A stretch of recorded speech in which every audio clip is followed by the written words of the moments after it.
और श्री बनकार जी को बहुत बहुत जन्मदिन की शुभकामनाएं। आज बहुत गर्मी है, आप धूप में खड़े हैं, गर्मी लग रही है? ಇವತ್ತು ಬಹಳ ಬಿಸಿಲಿದೆ. नहीं, ज्यादा समय नहीं लूंगी। आपको देख के मेरे मन में ये आया कि इतने धूप में आप खड़े हुए मेरा इंतजार कर रहे हैं। इसी तरह धूप में आप रोज खेती करते होंगे। मैंने धान के खेत बहुत देखे यहाँ। धान के लिए कितना मिलता है? How much? 350 मैडम, 350. देखिए, आप मेहनत बहुत करते हैं। खास तौर से मेरी जो बहनें हैं यहाँ बहुत सारी आई हुई हैं। आपकी बहुत आभारी हूं कि आप यहाँ आई हैं आज मेरी बातों को सुनने के लिए। कर्नाटका पहचाना जाता है यहाँ की जनता की मेहनत और ईमानदारी के लिए। एक महान संस्कृति है आपकी, महान इतिहास है। बसवन्ना जी जैसे, किट्टू रानी चेंगप्पा जैसे, चेन्नम्मा जैसे महापुरुष और स्त्री यहाँ पे रहे हैं और आपको शिक्षा दी है, जिसके आधार पर, जिस शिक्षा की आधार पर आपकी संस्कृति और आपका समाज बना। और आपकी तो कनकादास जी और शिशुनाला शरीफ जी की धरती है। आपके यहाँ से दो महान स्वतंत्रता सेनानी भी थे, मेल्लारा महदेवप्पा और गुडलेप्पा हल्लीकेरे जी। तो जब आपका प्रदेश, जब हमारा देश आजाद हुआ और आपका प्रदेश बना, तो आप ही की मेहनत से बना। और मैं जानती हूँ कि आपको अपने कर्नाटका पर कितना गर्व है। कुछ महीनों पहले मैं विदेश में थी, अपनी बेटी को कॉलेज छोड़ने गई थी और रेलवे स्टेशन में मैं ट्रेन के लिए इंतजार कर रही थी। मुझे एक हिंदुस्तानी लड़का दिखा, मेरे पास आकर पूछा, आप प्रियंका हो? तो मैंने हाँ बोला। मैंने उससे पूछा, तुम कहाँ के हो? तो उसने कहा, मैं कर्नाटका का हूँ। मैंने उससे पूछा तुम क्या करते हो? तो मुझे बताया कि एक बड़ी आईटी की कंपनी में एक बहुत अच्छी उसकी नौकरी थी। मैंने पूछा, माँ बाप क्या करते हैं? तो बड़े गर्व से बोला, किसान हैं। और अपनी मेहनत की कमाई से मुझे अपने पैरों पे खड़ा किया, मुझे शिक्षित किया, ताकि आज मैं यहाँ पर आकर नौकरी कर सकता हूँ। हम दोनों को बहुत गर्व हुआ एक दूसरे से मिलकर, उसे, क्योंकि उसने मुझे बताया कि कहाँ से आया, कितनी मेहनत की कमाई से उसको पढ़ाया गया और कहाँ पहुंचा है। और मुझे ये देखकर कि अपने देश का एक लड़का, अपने कर्नाटका प्रदेश का एक लड़का इस तरह की तरक्की कर रहा है और देश का नाम दुनिया में रोशन कर रहा है, तो आप मेहनत करते किस लिए हैं? इसी तरह अपने बच्चों के भविष्य को मजबूत बनाने के लिए। मेरी बहनें दिन रात काम करती हैं। मैं जानती हूँ कि आप अगर बाहर भी नौकरी करते हैं या खेती में भी हाथ बटाते हैं, तो आप जरूर घर आकर घर का काम भी करती हैं। घर के सारे परिवार के सदस्यों की परवरिश को देखती हैं। अगर वो, उनके पास सारी सुविधाएं हैं, आपने खाना बनाया है, सब कुछ किया है उनके लिए, तभी आपको नींद आती है, तभी आप सोती हैं। और इसी तरह से जो खेती में काम करता है या जो कहीं नौकरी करता है, मेहनत की, ईमानदारी की, अपने बच्चों के भविष्य के लिए ही करता है। बच्चे परेशान होते हैं तो दुख होता है, घबराहट होती है। बच्चों का स्वास्थ्य खराब होता है तो परेशानियां होती हैं। हम सब चाहते हैं कि हमारे बच्चे बड़े हों, उनका भविष्य मजबूत बने, वो आगे बढ़े। और इस मेहनत में ये जो काम आप अपने बच्चों के भविष्य के लिए करते हैं, इसमें देश भी आप आगे बढ़ाते हैं। इस काम को करके ये देश के भविष्य का काम कर रहे हैं आप, तो इसमें भी देश सेवा है, ये छोटे काम नहीं है। जवाहरलाल नेहरू जी कहते थे कि कोई भी काम अगर मेहनत और ईमानदारी से किया जाए, चाहे किसी के घर में आप बर्तन मांज रहे हैं, चाहे आप किसी का घरेलू काम कर रहे हैं, चाहे आप किसानी हैं और खेती में काम कर रहे हैं, चाहे आप डॉक्टर हैं, शिक्षक हैं, कोई भी काम हो, अगर मेहनत और ईमानदारी से आप कर रहे हैं तो वो देश सेवा में गिना जाता है, क्योंकि यही सब करने से देश का निर्माण होता है। आप मजबूत होंगे, आपके बच्चे भविष्य में मजबूत होंगे तो देश की नई पीढ़ी मजबूत होगी। इसीलिए जो सरकार आप चुनते हैं वो बहुत महत्वपूर्ण है। किस तरह की सरकार है, उसके किस तरह के नेता हैं, आपके लिए क्या क्या करेगी और आपको मजबूत बनाने का काम कैसे करेगी। अगर सरकार लालच के आधार पर बने, उसके नेता सिर्फ ये सोचे कि हमें सत्ता और मिली जाए, हम पैसे बनाएंगे, हम यहाँ से घोटाले करेंगे, हम भ्रष्टाचार करेंगे, अपने लिए बड़े बड़े महल बनाएंगे, अपनी लाइफ अच्छी बना देंगे, लेकिन आपके बारे में न सोचे तो नुकसान उनका नहीं होता, नुकसान आपका होता है। तो उन नेताओं का, उन सरकारों का ध्यान पूरी तरह इस बात पे होता है कि हम सत्ता किस तरह से रखें और दूसरा हम कितने पैसे बना सकते हैं, कितना लूट कर सकते हैं। और आप जब ऐसी सरकार की कुनीतियों से जूझ रहे होते हैं तो आपको खुद समझ में आ जाता है कि क्या हो रहा है, क्योंकि ऐसी सरकारें ठीक ढंग से काम नहीं करती। आपने कर्नाटका में पिछले 3.5 सालों में देखा, सीएम भी बदले गए, मंत्रिमंडल का विस्तार नहीं हुआ, आपको दुर्बल नेता मिले, एक दूसरे से लड़ते रहते हैं और सही निर्णय, ठोस निर्णय आपके विकास के लिए ले नहीं पाते। आज आप यहाँ आए हैं मेरी बातों को सुनने के लिए, मेरी वजह से नहीं आए हैं। आप इसलिए आए हैं क्योंकि मेरी दादी इंदिरा गांधी जी एक दृढ़ नेता थी जिनको निर्णय लेना आता था, और क्योंकि वो निर्णय लेती थी, वो खड़ी हो जाती थी जनता के लिए, और जनता की कोई समस्या होती थी तो आपके बीच में आके उसको हल करने की कोशिश करती थी। आज भी आपके दिलों में उनके लिए श्रद्धा है। उनकी सरकार पहचानी जाती थी क्योंकि उन्होंने बड़े बड़े निर्णय लिए जो जनता के पक्ष में थे। गरीबों को जमीन दिलवाई, हरित क्रांति लाई, जब समय आया तो देश के लिए लड़ी, पाकिस्तान से लड़ाई हुई, बांग्लादेश बनाया। और उसी तरह से जो उनके बाद की कांग्रेस की सरकारें आई, अलग अलग उपलब्धियों के लिए पहचानी गई। राजीव गांधी ने देश को आधुनिक दौर में आगे बढ़ाया, नरसिम्हा राव जी, मनमोहन सिंह जी ने लिबरलाइजेशन के साथ देश को और आगे बढ़ाया।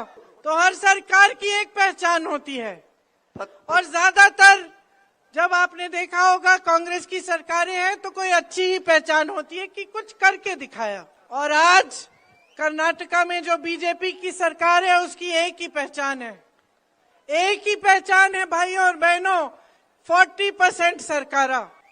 पीएसआई का स्कैम किया, भर्तियों के तमाम इम्तिहानों में स्कैम किए, कॉन्ट्रैक्टर से आत्महत्या करवा दी क्योंकि 40% मांग के उनकी जिंदगी बर्बाद हो गई। किसान आत्महत्या कर रहे हैं क्योंकि कमा नहीं पा रहे, महंगाई इतनी है, जीएसटी थोप के सबकी कमाई कोई में मुसीबत डाल दी है, मुश्किलें आ गई हैं, किसानों को सही दाम नहीं मिलता। आप धान की बात कर रहे हैं, छत्तीसगढ़ में 2660 रुपए कांग्रेस की सरकार दे रही है, यहाँ आपको क्या मिल रहा है? इतना भ्रष्टाचार किया है कि स्कूल के बच्चों के अंडों को नहीं छोड़ा, कोविड के मरीजों को नहीं छोड़ा। 1.5 लाख करोड़ रुपए लूटे हैं कर्नाटका से। आप सोच सकते हैं कि 1.5 लाख करोड़ रुपए कितने होते हैं, इसमें कितने जीरो हैं वो तो हम भी अनुमान नहीं लगा सकते। तो क्या किया इन्होंने इन पैसों का, इस संपत्ति का जो आपसे लूटा, और क्या कर सकते थे? 30,000 स्मार्ट क्लासरूम बना सकते थे, 30,000। आप सोचिए बहनें, आपके बच्चों के लिए 30,000 स्मार्ट क्लासरूम, हर क्लासरूम में कम से कम 10-20 बच्चे पढ़ते हैं, इसका मतलब है लाखों बच्चों की शिक्षा। 1.5 लाख करोड़ रुपए में 30 लाख गरीबों के लिए घर बन सकते थे, 30 लाख घर। 100 एम्स के अस्पताल बन सकते थे, 187 ईएसआई हॉस्पिटल बन सकते थे, 750 किलोमीटर लंबी बेंगलुरु जैसी मेट्रो बन सकती थी। और इन्होंने ये सारे पैसे कर्नाटका प्रदेश से लूटे। बहनों और भाइयों, लूट और भ्रष्टाचार से आपके रोजाना के जीवन में भी बहुत फर्क पड़ता है, क्योंकि जब सरकार का ध्यान आपकी तरफ नहीं होता तो आपके लिए कोई ऐसी स्कीम नहीं बनती जिससे आप महंगाई का सामना कर सकें, जिससे आप अपने संघर्षों का सामना कर सकें। अब आप देखिए, नंदिनी आपने बनाई, कर्नाटका की थी, है, और आपको गर्व है इस कोऑपरेटिव पर। जब तक कांग्रेस की सरकार थी तो इतना दूध इकट्ठा होता था कि क्षीर भाग्य में बच्चों को दूध दिया जाता था और किसानों को 5 रुपए प्रति लीटर दिया जाता था दूध इकट्ठे करने के लिए। अब ये लोग कहने लगे हैं कि नंदिनी में दूध इकट्ठा नहीं होता, कहने लगे हैं कि अब सिर्फ 70 लाख लीटर दूध इकट्ठा होता है, नंदिनी बना नहीं पा रही है, कर नहीं पा रही है काम, बाहर से हम गुजरात से अमूल को लाएंगे। क्यों? क्योंकि नंदिनी फूल रही थी, फल रही थी, अच्छा काम कर रही थी, कर्नाटका की अपनी थी।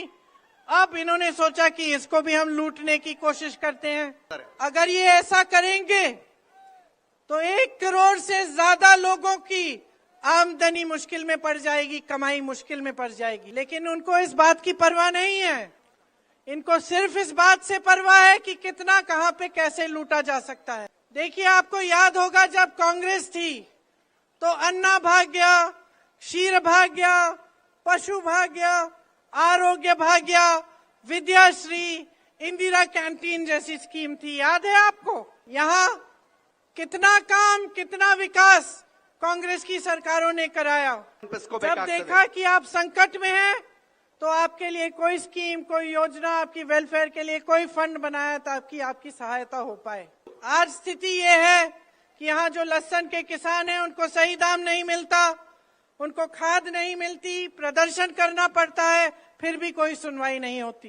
किसानों के इक्विपमेंट में, उसकी खरीद में भी घोटाला रहा और बड़े बड़े नेताओं, जगदीश शेट्टर जी जैसे, लक्ष्मण सवादी जी जैसे, उनका अपमान किया गया। तो अब कांग्रेस क्या कह रही है इस चुनाव में? हम कह रहे हैं कि हम समझते हैं कि इन 3.5 सालों में, जबकि आपकी सरकार ने आपको लूटा है, भ्रष्टाचार फैलाया है, इसमें आपकी मुश्किलें सिर्फ बढ़ी हैं। हम पहचान रहे हैं कि बीजेपी ने रोजगार बनाने का काम नहीं किया, बल्कि जहां जहां से रोजगार बन सकता था, खेती से, छोटे और मीडियम बिजनेसेस से और बड़े बड़े PSU से सारा तकरीबन खत्म कर दिया। तो हम कह रहे हैं कि हम आपको एक ऐसी सरकार देना चाहते हैं जो आपके हित में काम करे, जो आपको प्रगति 100% गारंटी दे। हम रोजगार बनाएंगे, बीदर से लेकर कर्नाटका की दूसरी ओर उस पार तक एक इंडस्ट्रियल कॉरिडोर बनाएंगे और टाउनशिप्स बनाएंगे। इन्होंने आपसे 1.5 लाख करोड़ रुपए चुराए, हम 1.5 लाख करोड़ रुपए किसानों के लिए एक फंड में लगाएंगे ताकि आपके बजट में होगा, ताकि आपकी भलाई के लिए, आपकी सहायता के लिए काम हो। 2.5 लाख जो रोजगार खाली हैं, सरकारी पद खाली हैं, उनको हम भरेंगे और 1 साल के अंदर अंदर भरने की कोशिश करेंगे। गृह ज्योति स्कीम लाएंगे जिससे 200 यूनिट मुफ्त बिजली आपको मिलेगी। अन्न भाग्य में 10 किलो चावल मिलेगी। गृह लक्ष्मी स्कीम हम देना चाहते हैं, बनाना चाहते हैं, जिसमें मेरी बहनों जो गृहस्थ हैं उनके लिए 2000 रुपए प्रति महीने आप ही के खातों में डाले जाएंगे। आपके लिए कहीं भी जाने के लिए बस का पास फ्री होगा। आंगनवाड़ी की बहनों के लिए जिनका मानदेय बढ़ाया नहीं गया है, लेकिन जिन्होंने कोविड के होते हुए भी धैर्य रखा और घर घर जाके वैक्सीन दिलवाई, उनके लिए उनका मानदेय 15,000 रुपए तक बढ़ाया जाएगा। मिनी आंगनवाड़ी का 10,000 तक होगा। आशा की बहनों का मानदेय 8,000 रुपए तक बढ़ाया जाएगा। जो पूरे जीवन आंगनवाड़ी में काम करती हैं और रिटायरमेंट पे उनको कुछ नहीं मिलता, हमारी सरकार उनको 3 लाख रुपए देंगी और मिनी आंगनवाड़ी को 2 लाख रुपए।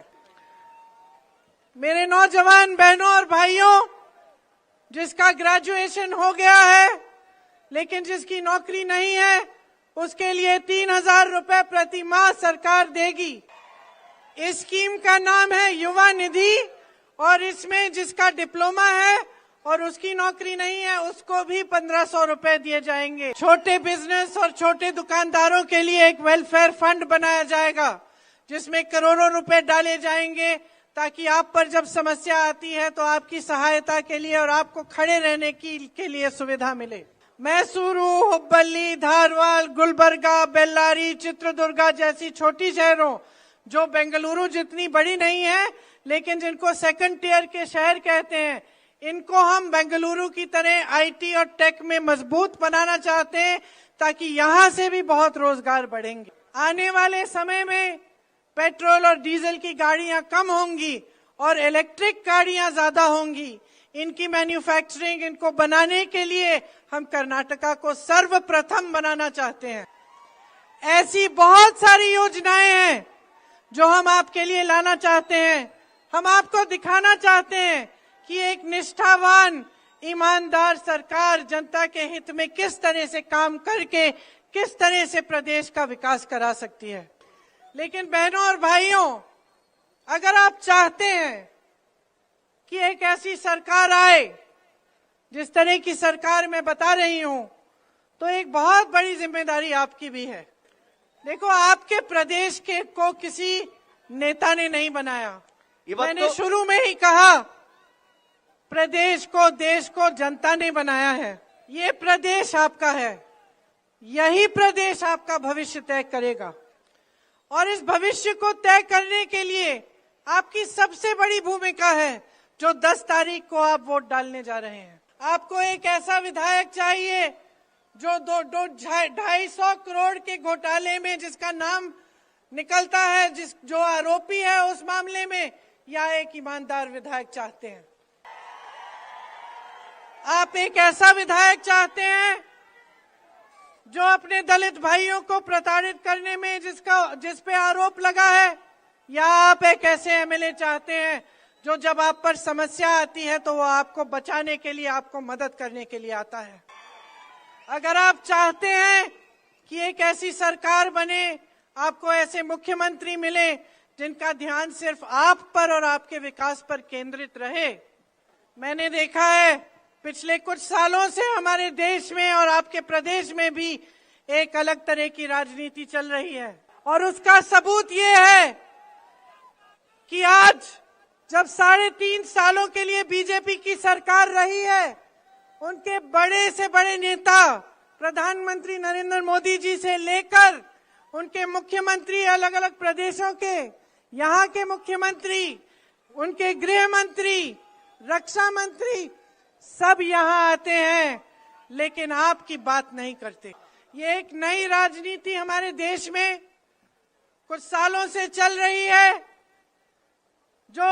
जिसके नेता जान गए हैं कि चुनाव के समय आपके सामने आएंगे और आपके जज्बातों की बात करेंगे, धर्म की बात कर डालेंगे या जाति की बात कर डालेंगे, आपके जज्बात उभर जाएंगे, आपका वोट उनके पक्ष में चले जाएगा, तो उनको काम करने की कोई जरूरत नहीं रहेगी।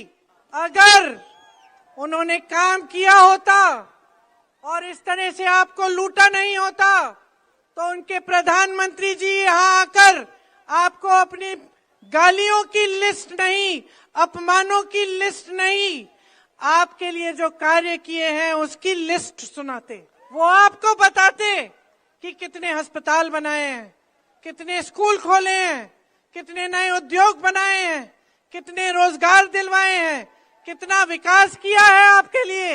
लेकिन कहने को कुछ नहीं है, इसीलिए आपका ध्यान बार बार भटकाया जाता है और उनको मालूम है कि जब आपका ध्यान धर्म की प्रति जाएगा या किसी दूसरे और चले जाएगा, आपके जज्बात जहां उभर जाएंगे तो वो आगे बढ़ सकते हैं।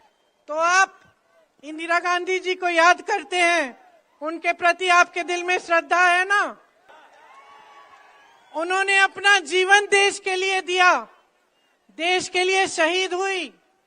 वो हमेशा कहती थी कि जनता अगर जागरूक रहे, जनता अगर सही तरह से समझे कि उसकी भलाई कहाँ है, तो ये देश कभी भटक नहीं सकता।